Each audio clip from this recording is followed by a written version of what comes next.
El gato negro, de Edgar Allan Poe. Narrado por Gringo. No espero ni pido que nadie crea el extraño, aunque simple relato que voy a escribir. Estaría completamente loco si lo esperase, pues mis sentidos rechazan su evidencia. Pero no estoy loco y sé perfectamente que esto no es un sueño. Mañana voy a morir y quiero de alguna forma aliviar mi alma. Mi intención inmediata consiste en poner de manifiesto, simple y llanamente y sin comentarios, una serie de episodios domésticos. Las consecuencias de estos episodios me han aterrorizado, me han torturado y por fin me han destruido. Pero no voy a explicarlos. Si para mí han sido horribles, para otros resultarán menos espantosos que barroques.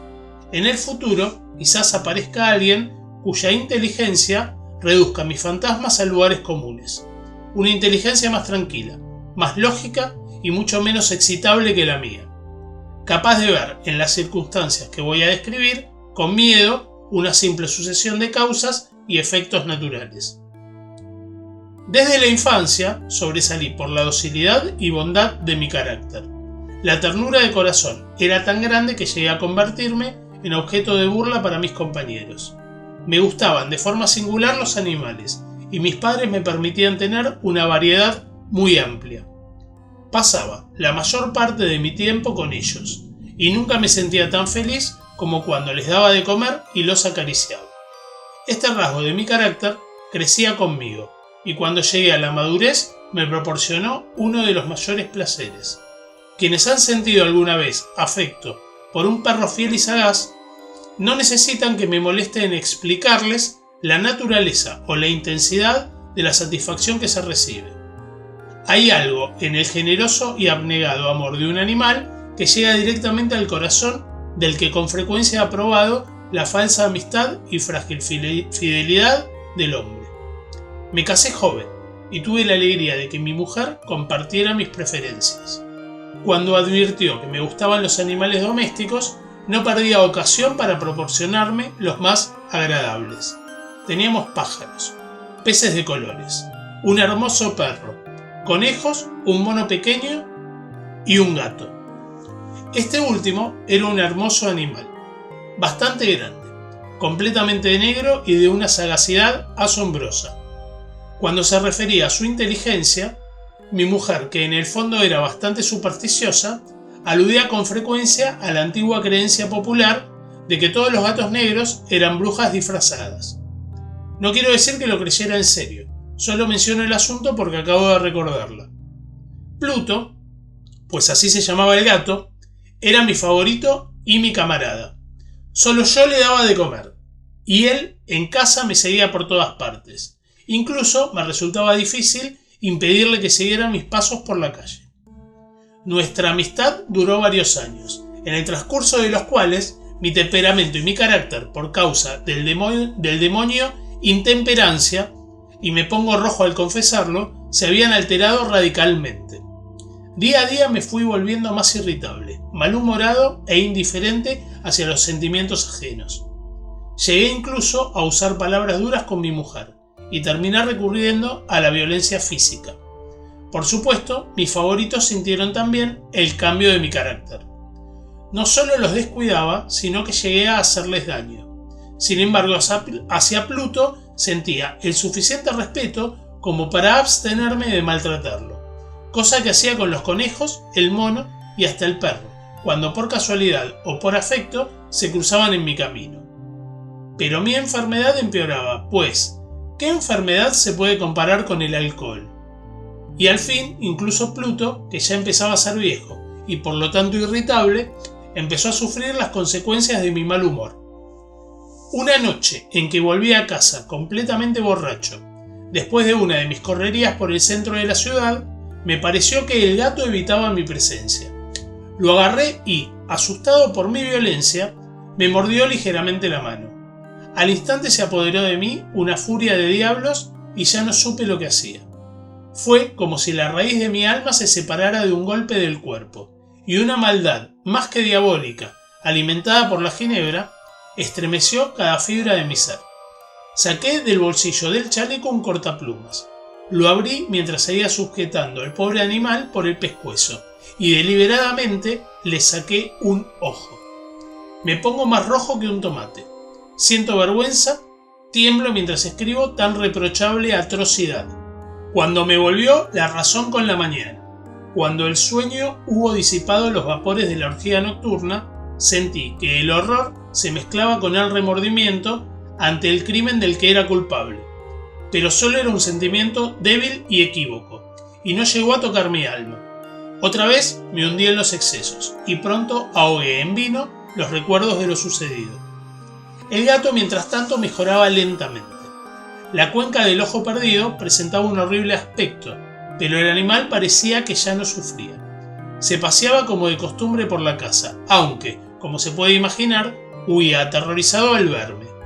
Me quedaba bastante de mi antigua forma de ser para sentirme agraviado por la evidente antipatía de un animal que una vez me había querido tanto, pero ese sentimiento pronto se dio paso a la irritación, y entonces se presentó, para mi derrota final e irrevocable, el espíritu de la perversidad.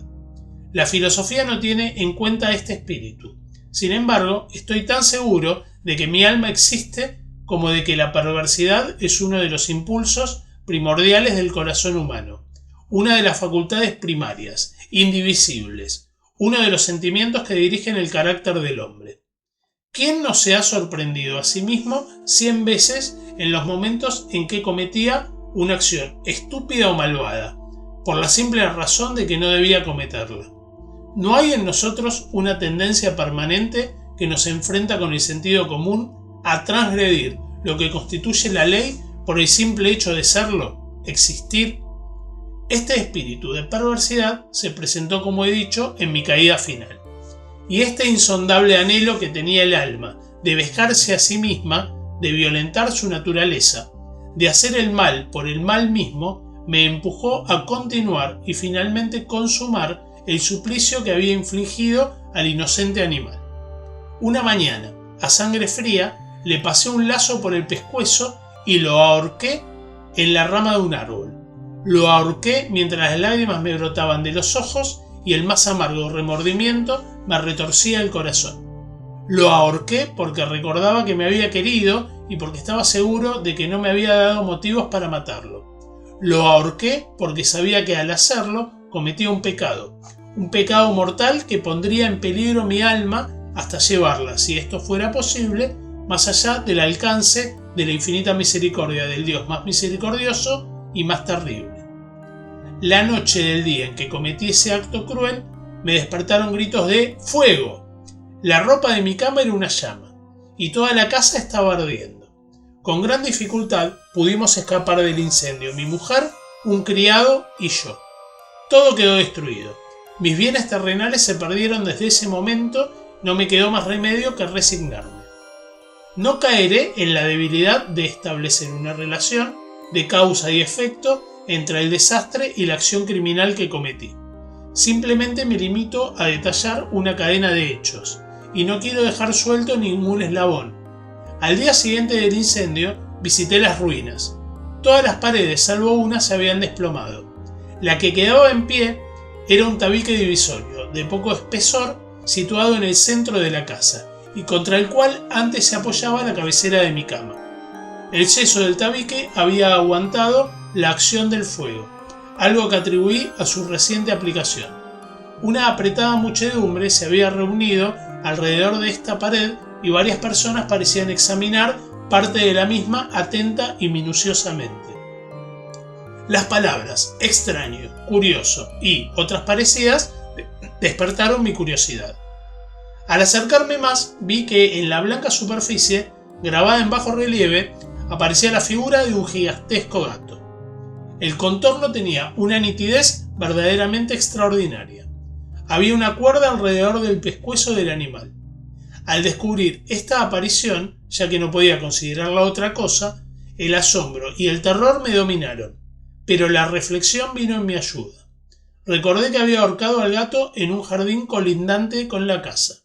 Cuando se produjo la alarma del incendio, la gente invadió inmediatamente el jardín.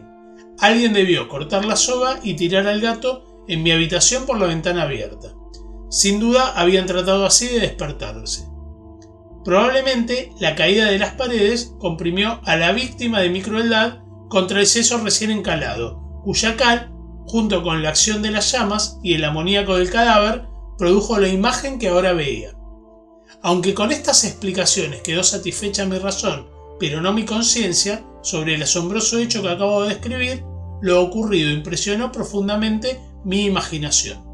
Durante meses no pude librarme del fantasma del gato, y en todo ese tiempo dominó mi espíritu un sentimiento informe, que se parecía sin serlo al remordimiento.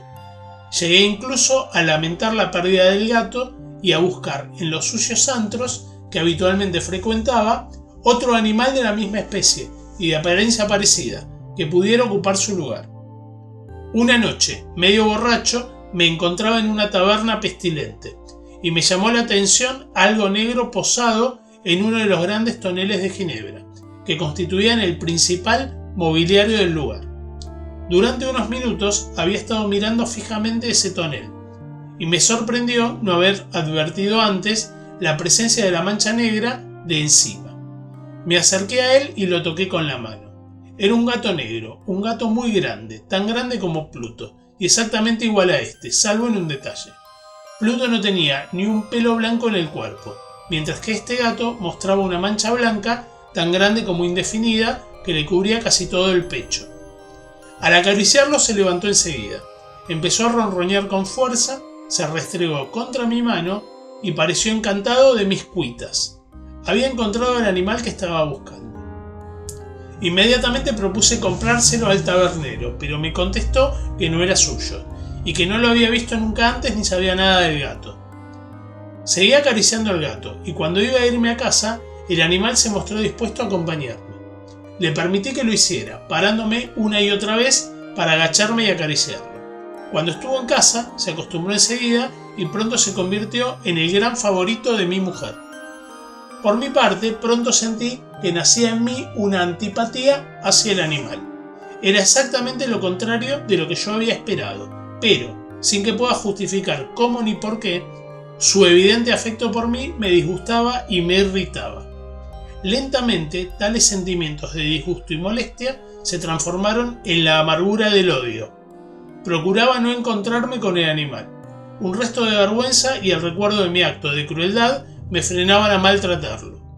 Durante algunas semanas no le pegué ni fue la víctima de mi violencia, pero gradualmente, muy gradualmente, llegué a sentir una inexpresable repugnancia por él y a huir en silencio de su odiosa presencia como si fuera un brote de peste.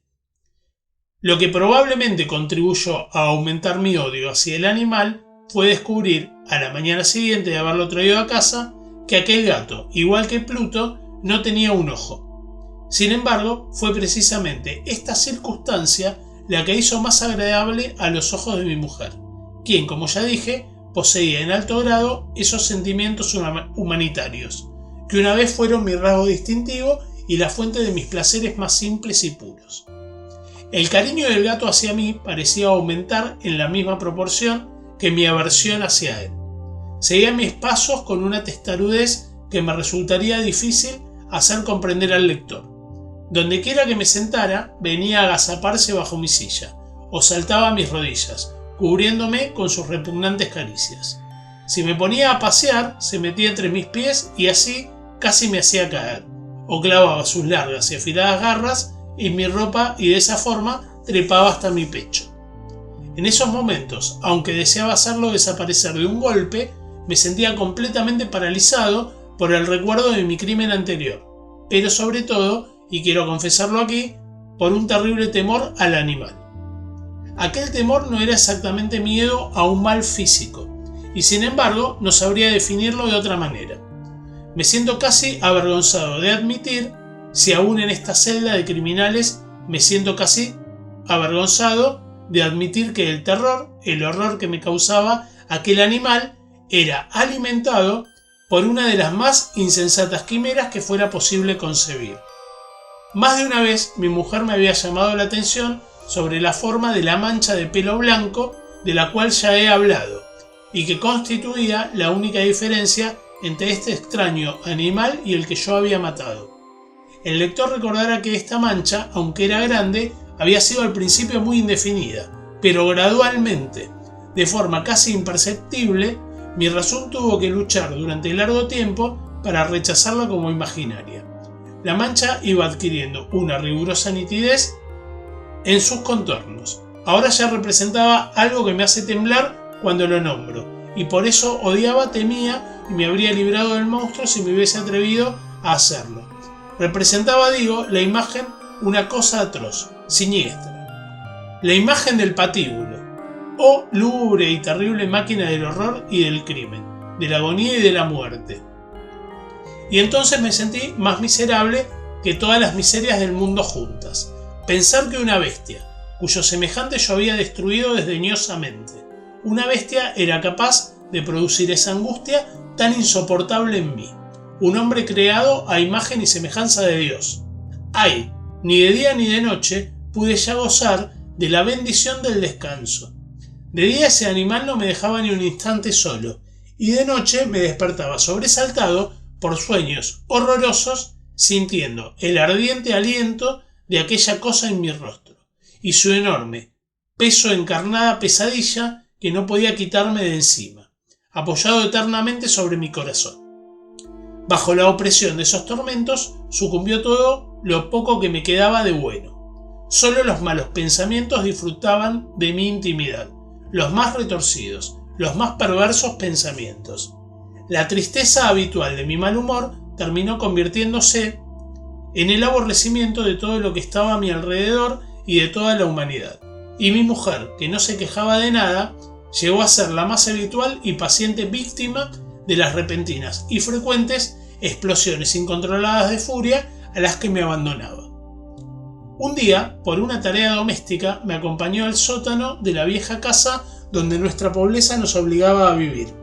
El gato me siguió escaleras abajo y casi me hizo caer de cabeza, por lo que me desesperé casi hasta volverme loco.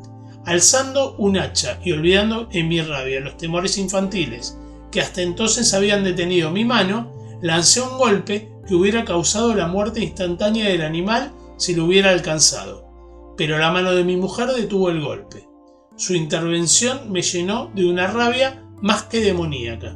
Me solté de su antebrazo y le hundí el hacha en la cabeza. Cayó muerta a mis pies sin un quejido.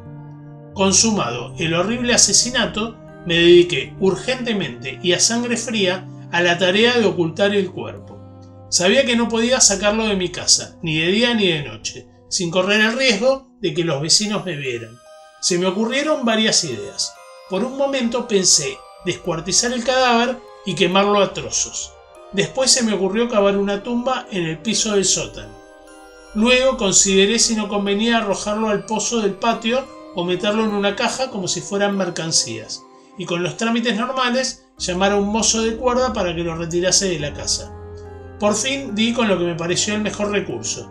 Decidí emparedar el cadáver en el sótano, tal como se cuenta que los monjes de la Edad Media emparedaban a sus víctimas. El sótano se presentaba bien para este propósito. Las paredes eran de un material poco resistente y estaban recién encaladas con una capa de yeso que la humedad del ambiente no había dejado endurecer. Además, en una de las paredes había un saliente, una falsa chimenea que se había rellenado de forma que se pareciera al resto del sótano. Sin ningún género de dudas, se podían quitar fácilmente los ladrillos de esa parte, introducir el cadáver y tapar el agujero como antes, de forma que ninguna mirada pudiera descubrir nada sospechoso. No me equivocaba en mis cálculos. Con una palanca saqué fácilmente los ladrillos y después de colocar con cuidado el cuerpo contra la pared interior, lo mantuve en esa posición mientras colocaba de nuevo los ladrillos en su forma original. Después de procurarme argamasa, arena y cerda, preparé con precaución un yeso que no se distinguía del anterior y revoqué cuidadosamente el enladrillado. Terminada la tarea me sentí satisfecho de que todo hubiera quedado bien. La pared no mostraba la menor señal de haber sido alterada. Recogí del suelo los cascotes más pequeños y triunfante miré alrededor y me dije: aquí por lo menos no he trabajado en vano. El paso siguiente consistió en buscar a la bestia que había causado tanta desgracia, pues por fin me había decidido a matarla. Si en aquel momento el gato hubiera aparecido ante mí, me habría quedado sellado su destino, pero por lo visto, el astuto animal, alarmado por la violencia de mi primer acceso de cólera, se cuidaba de aparecer mientras no se me pasara mi mal humor. Es imposible describir ni imaginar el profundo y feliz sentimiento de alivio que la ausencia del odiado animal trajo a mi pecho. No apareció aquella noche, y así por primera vez desde su llegada a la casa pude dormir profunda y tranquilamente. Sí, pude dormir incluso con el peso del asesinato en mi alma. Pasaron el segundo y el tercer día y no volví a mi atormentador. Una vez más respiré como un hombre libre. El monstruo, aterrorizado, había huido de la casa para siempre. No volvería a verlo. Grande era mi felicidad, y la culpa de mi negra acción me preocupaba poco. Se hicieron algunas investigaciones a las que me costó mucho contestar. Incluso registraron la casa, pero naturalmente no se descubrió nada. Consideraba que me había asegurado mi felicidad futura. Al cuarto día después del asesinato, un grupo de policías entró en la casa intempestivamente y procedió otra vez a una rigurosa inspección. Seguro de que mi escondite era inescrutable, no sentí la menor inquietud. Los agentes me pidieron que los acompañara en su registro. No dejaron ningún rincón ni escondrijo sin revisar. Al final, por tercera o cuarta vez, bajaron al sótano. No me temblaba ni un solo músculo.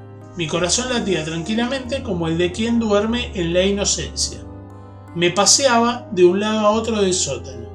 Había cruzado los brazos sobre el pecho e iba tranquilamente de acá para allá. Los policías quedaron totalmente satisfechos y se disponían a marcharse. En el júbilo de mi corazón era demasiado fuerte para ser reprimido. Ardían deseos de decirles, al menos, una palabra como prueba de triunfo y de asegurar doblemente su certidumbre sobre mi inocencia. «Caballeros», dije por fin, cuando el grupo subía la escalera, «me alegro de haber disipado sus sospechas. Les deseo felicidad y un poco más de cortesía. Por cierto, caballeros, esta casa está muy bien construida». En mi rabioso deseo de decir algo con naturalidad, no me daba cuenta de mis palabras. Repito, es una casa excelentemente construida. Estas paredes, ¿ya se van ustedes, caballeros? Estas paredes son de gran solidez. Y entonces, empujado por el frenesí de mis bravatas, golpeé fuertemente con el bastón que llevaba en la mano sobre la pared de ladrillo, tras la cual estaba el cadáver de la esposa de mi alma. Que Dios me proteja y me libre de las garras del archidemonio. Apenas había cesado el eco de mis golpes y una voz me contestó desde dentro de la tumba. Un quejido, ahogado y entrecortado al principio, como el sollozar de un niño que luego creció rápidamente hasta convertirse en un largo, agudo y continuo grito, completamente anormal e inhumano. Un aullido, un alarido quejumbroso, mezcla de horror y de triunfo, como solo puede surgir en el infierno de la garganta de los condenados en su agonía y de los demonios gozosos en la condenación. Hablar de lo que pensé en ese momento es una locura. Presa del vértigo, fui tambaleándome hasta la pared de enfrente. Por un instante, el grupo de hombres de la escalera se quedó paralizado por el espantoso terror. Luego, una docena de robustos brazos atacó la pared, que cayó de un golpe. El cadáver, ya corrompido y cubierto de sangre coagulada, apareció de pie ante los ojos de los espectadores. Sobre su cabeza, con la roja boca abierta y el único ojo de fuego, estaba agazapada la horrible bestia cuya astucia me había llevado al asesinato y cuya voz delatora me entregaba ahora el verdugo. Había emparedado al monstruo en la tumba.